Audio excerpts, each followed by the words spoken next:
Hey guys, welcome to the Data Tech channel. Hope you guys are doing well and staying safe. Here we talk about the modern data technologies and do hands-on practice with them. Today we're going to create our first data pipeline in Azure Synapse Analytics. So let's start. Before we jump into the demo, I want to talk about the prerequisites for this demo. The first thing is the understanding of PySpark, which is nothing just a Python API of Apache Spark, basics of SQLs, and obviously Azure Synapse Analytics. If you don't know much about it, please check my previous videos and link is available in the description. So before we build our data pipeline, let's understand what is batch data pipeline. You may have commonly heard the term ETL and data pipelines used interchangeably, but sometimes it confuses people, so let me tell you what exactly they are. So data pipeline refers to an automated process of moving the data from one system to another, which may or may not have transformations, and it may be processed in real time or batch. It could be both.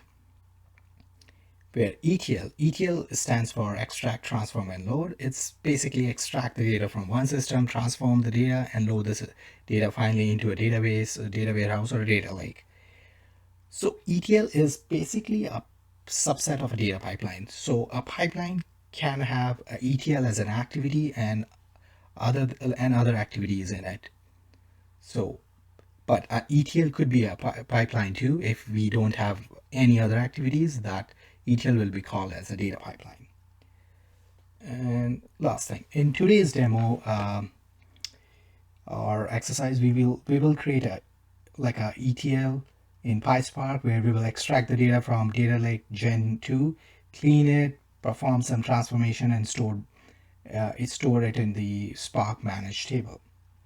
Then we will build the data pipeline where we will use the ETL, which we build in PySpark as our first activity, then use wait activity to wait for some time, then perform a copy activity where we copy the Spark table into a SQL database, and finally create a stored procedure to update the payment type in our SQL database table. So let's go to my GitHub. Let's start with the demo. Okay, it's good. Perfect. As I mentioned, we need our Azure Synapse Analytics for it. So I already created a workspace. So you guys feel free to, if you don't know how to create a workspace, please check my old videos and you will be good. So as I mentioned, we first perform the ETL using PySpark. So for that we need data. So let's go to data, and I haven't uploaded anything yet. So let's start with that. So as we know, Azure Synapse Analytics will come with a mapped DataLake Gen storage. So there we will store the data. Okay. This is our file system name. As you can see, we don't have anything. So we'll create first a folder. Let's name it taxi data. Okay, now go inside this and let's upload the data.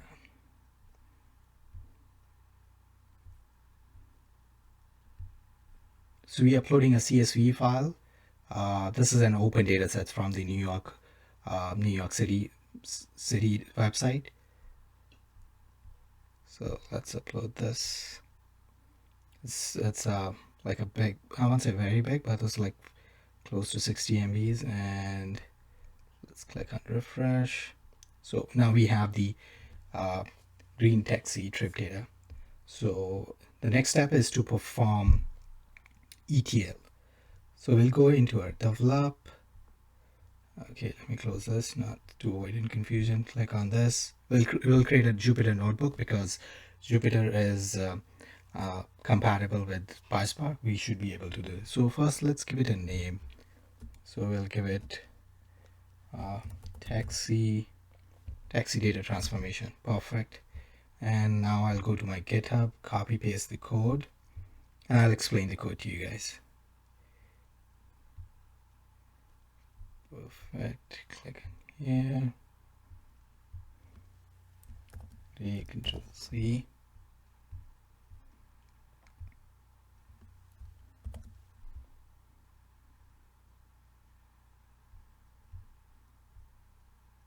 Oh, so before that, we need to create our SQL and Spark pool. Okay, I may create a Spark pool very quickly. It won't take long.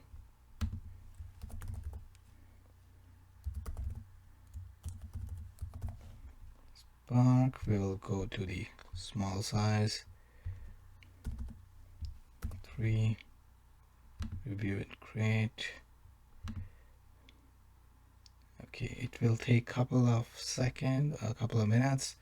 In the meantime, let's create our Spark pool 2.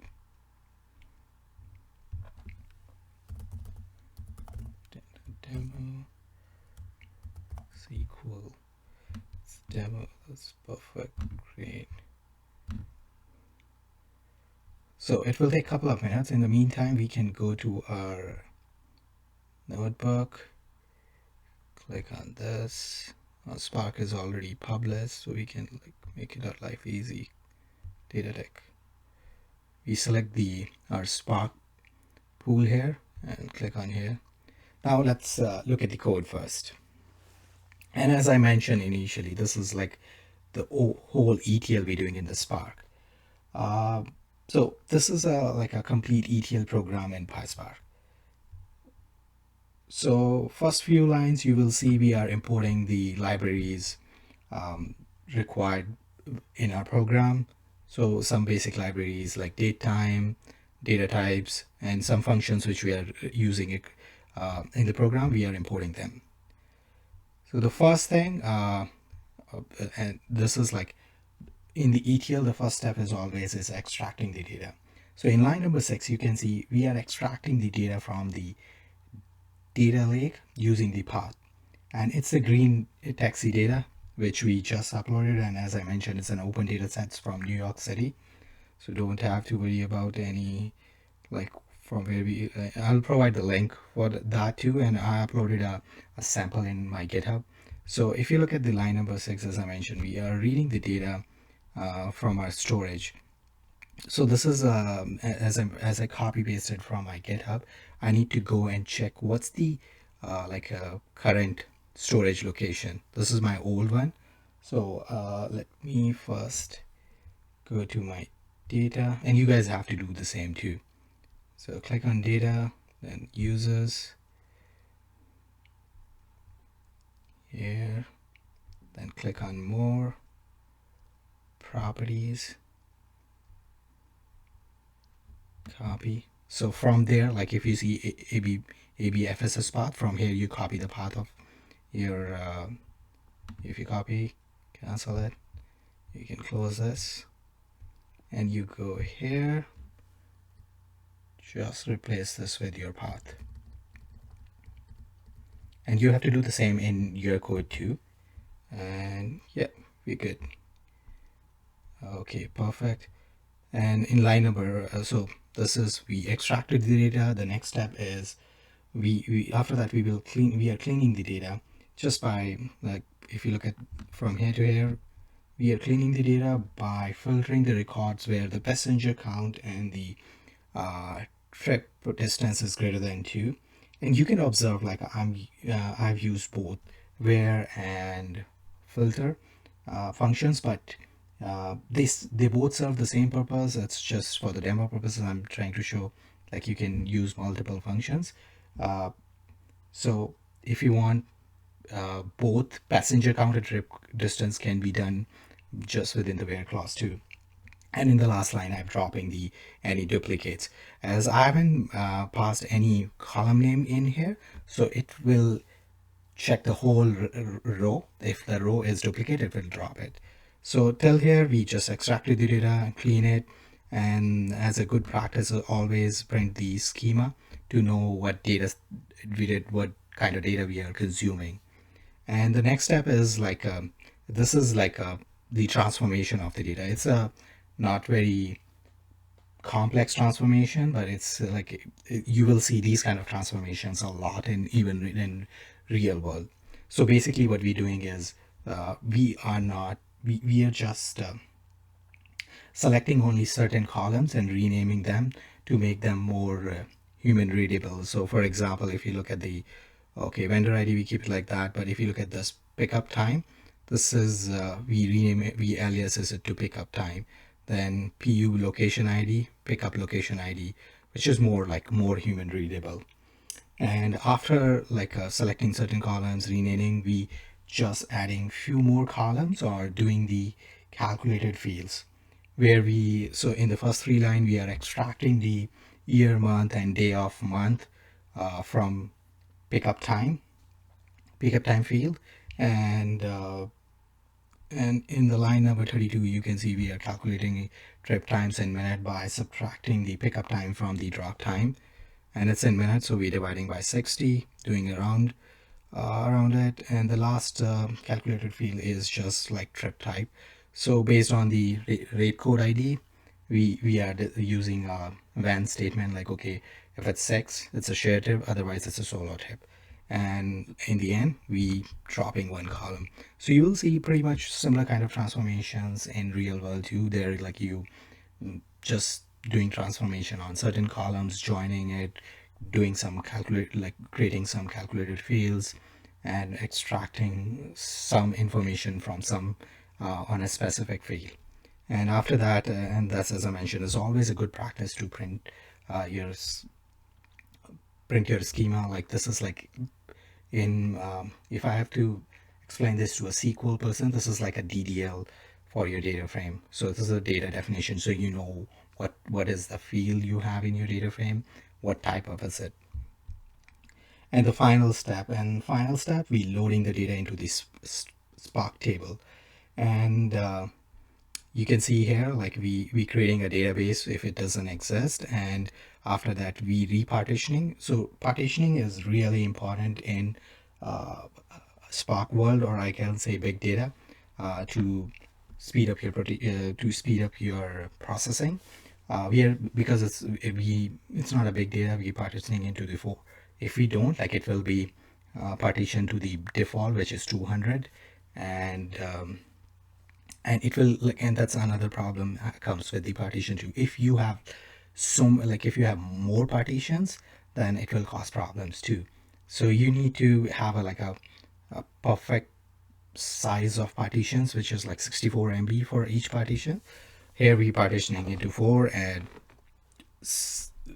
storing it as a Spark table in the New York Taxi database. Okay, and this is like a Spark database which stores on the DataLake Gen 2. We will see that. So now you understand. Here we extracting the data from line number 10 to 11. Oh, sorry, 10 to, if you go till like 35, we are cleaning and doing the transformation, and finally we loading the data into Spark table. So this is our ETL step. Okay, let me run this, and it will take some time because it will start the session, and it will, in the meantime, we will as we know, we have to create another activity, copy activity, so we'll do that. Okay, let's go to integrate, click here.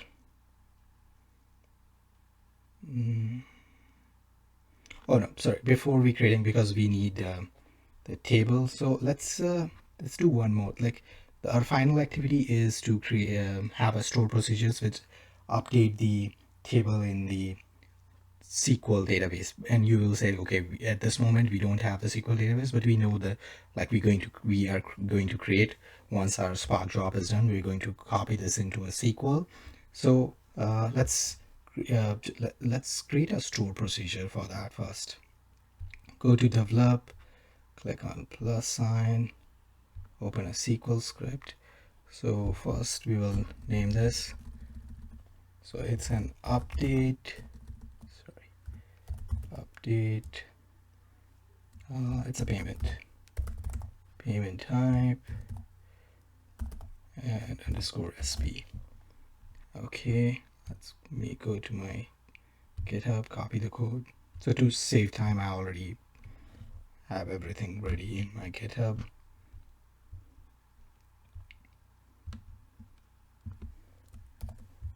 So if you go here, okay, perfect. So we'll use a dedicated SQL pool, and okay, we might drill A, run it. Perfect. Okay, if we go to our database now, let me refresh this.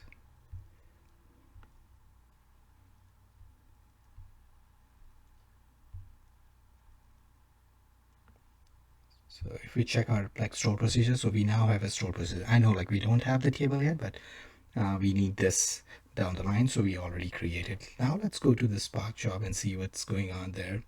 So it's still running. We can expand and wait for some time. It should, okay, perfect. So job 1 is done. It need to do,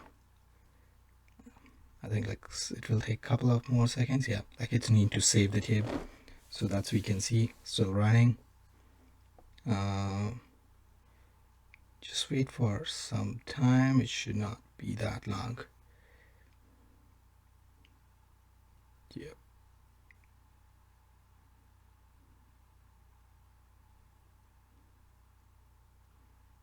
Perfect, it's done. And you can see here like the print schema I was talking about. So this is our like the initial table.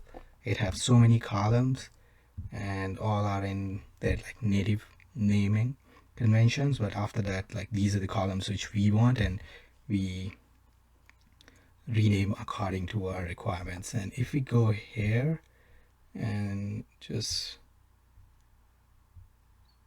refresh it, sorry, if we refresh our database, we will see New York taxi. Perfect. Table. Yeah, so now we have completed our ETL from where like in that we have copied the data from a DataLake Gen 2 file into a Spark table.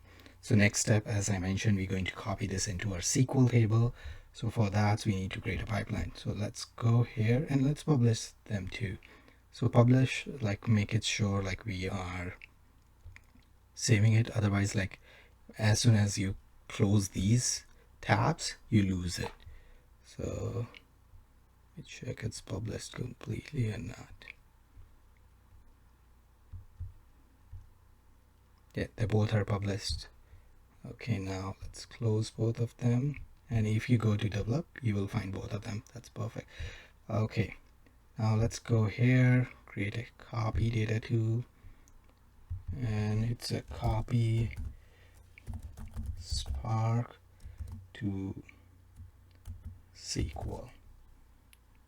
Let's do its schedule. So like we want to run this in our data pipeline because copy data tool itself is a pipeline too. Itself is a data pipeline, but we want to use this pipeline as an activity in our bigger pipeline where we running the like a notebook first, then wait for some time, run this copy activity, and finally update our payment model. Okay, let's keep it that. So we'll keep it like we'll schedule it at 10:48 p.m. like whatever it's the default. But don't worry, we will see that how we're going to run this. Click on next. So the sources are genlec. Next. So here's the thing, like if you browse, so I was mentioning like it's a Spark table, but it's finally stored in our data lake only. So we'll go to that location Okay, it's under Synapse workspace name. Then we go to warehouse, taxi. We go there, green trip. Perfect. If you remember, like we had we read partitions only to 4, so that's why you can see we have only 4 files. So we'll select one file for now and choose next. Okay, it's previewing. We'll show some data here. If you want to wait, you can wait. Yeah, that's up here. Let's click next. And now we want to store it in our Azure SQL database. So we click here and whatever name. So let's go to the default DBO and name this as green taxi. And this is the name which we used in the our store procedure. So you can see DBO is the schema and green taxi. So I'm using the same, so like our store procedures can run smoothly. Okay, next. Here the mapping is happening. So let me check dbo.greenTaxi. So always double check. This is like good practice. There is no harm before we do anything. It's always good to double check. And enable staging. And we'll stage into Data Lake 2. Like this is our blob storage. So we'll as we know, like DataLake Gen 2 is a Hadoop compatible too, and it's a blob storage too. So it's have functionalities from both. So we'll use its blob storage for staging. So we go click on tab. Okay, perfect. Here we go staging. Thus you don't have to change anything else. Go next. And perfect.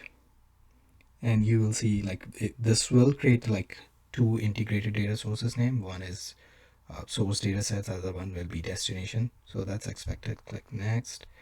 And but one more thing, I know like here you see create data sets, create pipeline, creating trigger, starting trigger, but it won't trigger it because it's scheduled for 10:30 something. So give it a like couple of seconds to finish. Click on finish. So now we have one data pipeline. Okay. So you can see like copy Spark SQL itself is a pipeline. So now let's start our like main pipeline where we're going to use this too. So click on here, click on pipeline. Okay, this will give first data pipeline or ETL pipeline. Let's just do ETL pipeline. You can name whatever works for you. So if we go to our slide and look at this. So the first step will be the Spark ETL job, which we saw. Then second will be the wait. I'll show you what is wait, and then copy Spark into the SQL. We created this activity, but we're going to integrate with our main pipeline, and the last one is to run the store procedures to update the records. Okay, so the first step is we drag the notebook here, and the activity name will be PySpark ETL. Perfect. And we go in the setting and we pick the notebook which we want. So that was the taxi data transformation. Perfect. And the next job will be wait. Once this is done, we will wait for some time. So we'll add wait here and wait for 10 seconds. So we need to enter 10 here. That's done. Okay, let me do this to get some more space. Okay, wait is done. And now the next one, we want this copy Spark SQL. So we drag it here, put it here. Perfect. So already we got the name. Now we go to the setting. So everything is set there. You don't have to worry much, but I'll show you. We need to make one change, and the final will be the stored procedure. SQL pool stored procedure.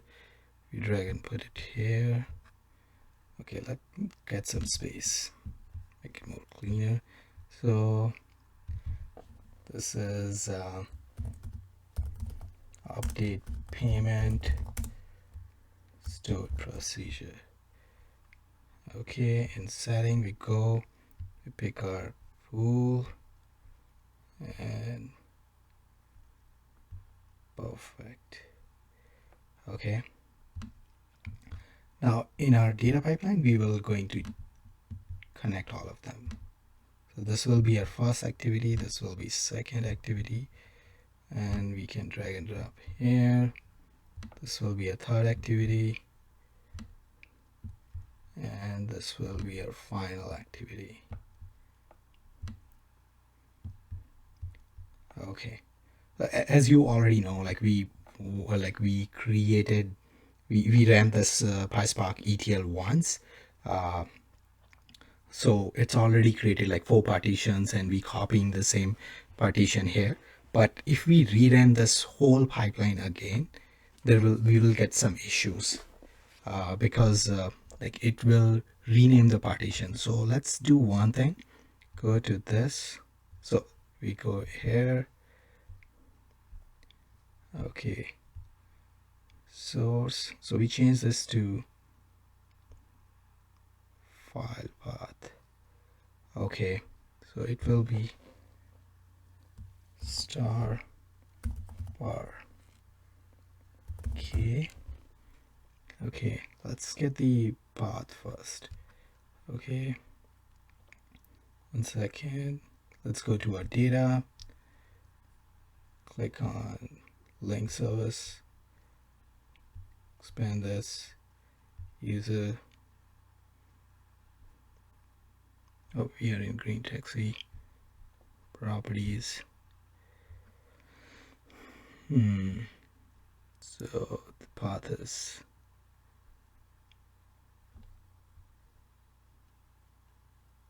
okay, so let's copy this, it will make our life easy. Open this. Okay, so we have users, so we need data, we need the path from here to here. Oh no, sorry, my bad, just forget what I did. We actually need the path for our Spark table. So go to Synapse, workspace, and then this, warehouse, New York taxi, green table, perfect.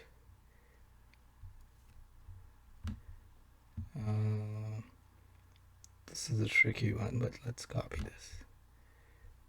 Pretty sure there has to be some way. Properties, yeah, it's there.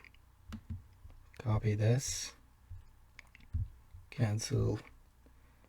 Now we can close this. We go to our pipeline, we already have users, copy paste, remove success from here, and even this.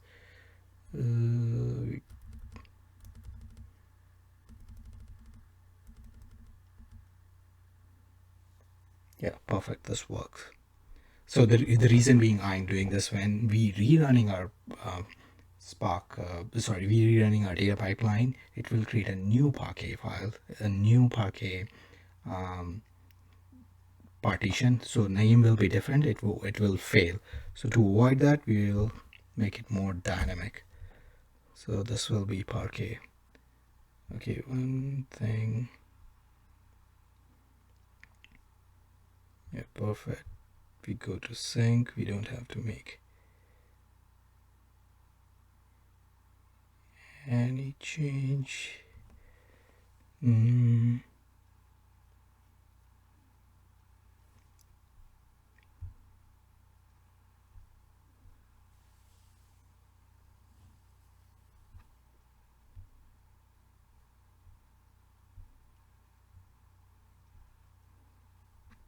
Let's validate this.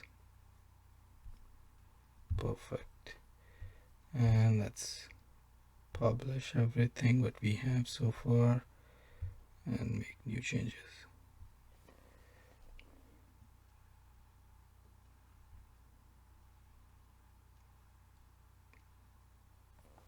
Perfect. Let's close this. So we got copy Spark pool, update payment. That's already done.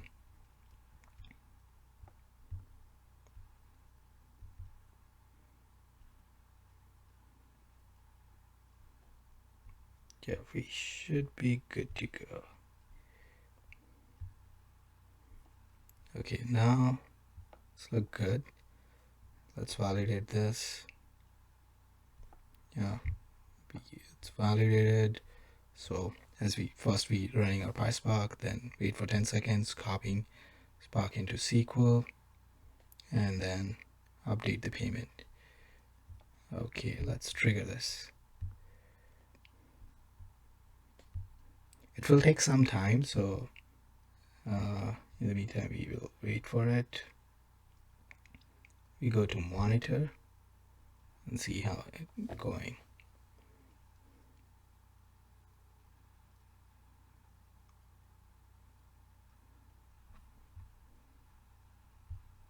If you click on this, like even it shows the activities, like which one is running. So you can see now PySpark ETL is running.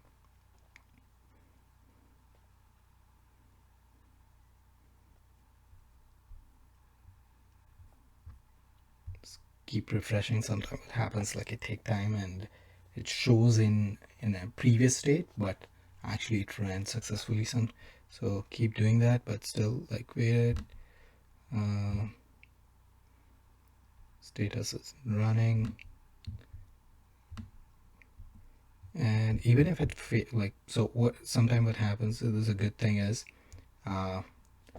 with this breakdown, like with the different activities, if it fails at certain activities and it will tell you why it failed, you can fix it and you can rerun the job. So that's one thing I like, because sometimes it happens, and that's like I think that's expected from a data pipeline too. When you doing an activity and performing something, and sorry, if you're doing like multiple activities and if one of the activities fail, you don't want to redo everything. You just want to start it from there. So that's what I like about it here. If let's say if copy activity failed, so you will get error there only, and you can rerun it from there. Or let's say if payment failed, you don't have to run it again, like all three will be there, like you can see it here. So it have like rerun, which will rerun the whole pipeline, then you rerun from an activity or rerun from a fail activity. And rerun from activity, like so you will be like why we have rerun from an activity. So let's say you're doing something and activity runs smoothly, works fine, but when you go and check your output, it's not the expected output. So there is some logical issue, or like something we are trying to do, it doesn't work. So in that case, you can run it from that activity only. So that's not a like fail activity, but that's like a logical error. So one example is like, let's say you want to do the payment update for on a specific date. I'm just taking it as a random example, but like you pick the wrong, you put the wrong date. So in that case, you have to run this activity again. It's not fail, like it did the job, but you want to rerun, so you can select the activity and rerun it. So that's why we have rerun from activity. Let me click on this and see what's going on. Yeah, it's still running. Take some time. Let's wait for it. The meantime, we can go and check our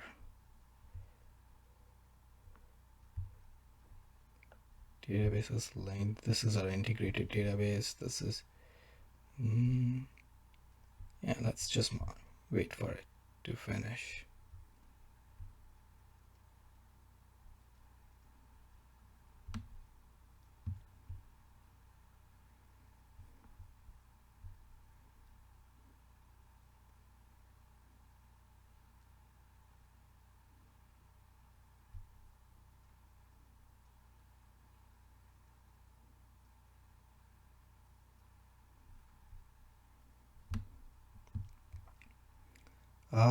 We can talk about the data sets we used in this one. So if we go to, like, I'm going to provide the link to my GitHub where I have this is the codes for like all the payment update and the DDL, sorry, the the store procedure and the PySpark code is there. Don't worry about this. I'll remove this. This is not required. And I have a data folder where I'm storing the sample of green taxi trip data of 2018 to December. So this is like an, as I said, it's an open data set, so you can download from there too. This is a sample because GitHub don't allow to upload more than like 25 MBs. This the original file was like close to 60 MBs, so I trim it down. I removed some rows, some records, and uploaded here. If you want to use this, feel free to use it, or otherwise just simply type green taxi data trap and you will find the link to the New York government site. Let's go and check this out. This is still in progress.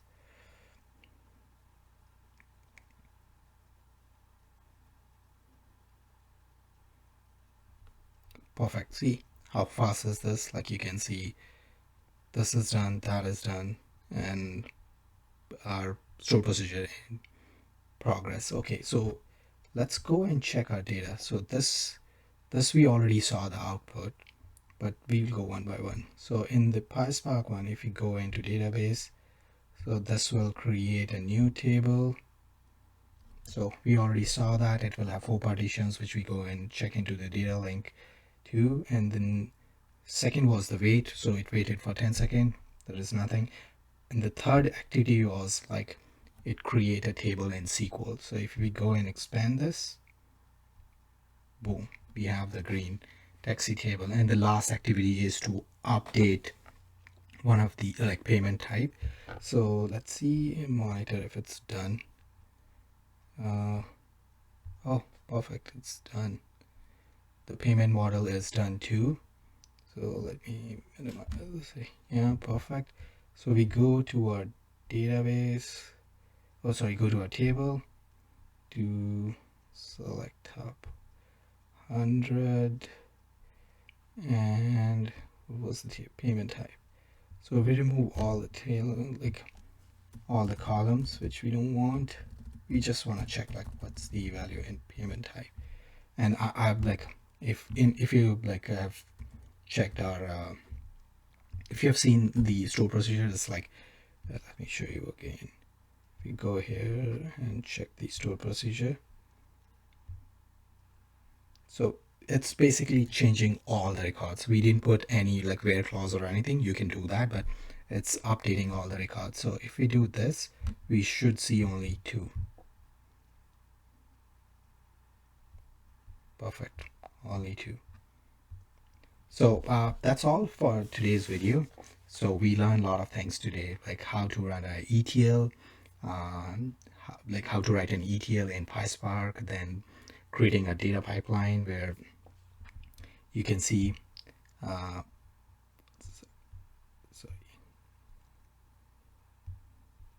yeah, I'm discarding this. We don't have. So we created a data pipeline, which shows that ETL is part of the data pipeline. ETL can be a data pipeline if we just doing this thing, but here you can see we did like multiple activities. So so we learned like what's the difference between data pipeline and ETL and how to do it in Azure Synapse Analytics. So that's pretty much for today's video. If you like the video, please share it and hit the like button, and be safe. Have a good one.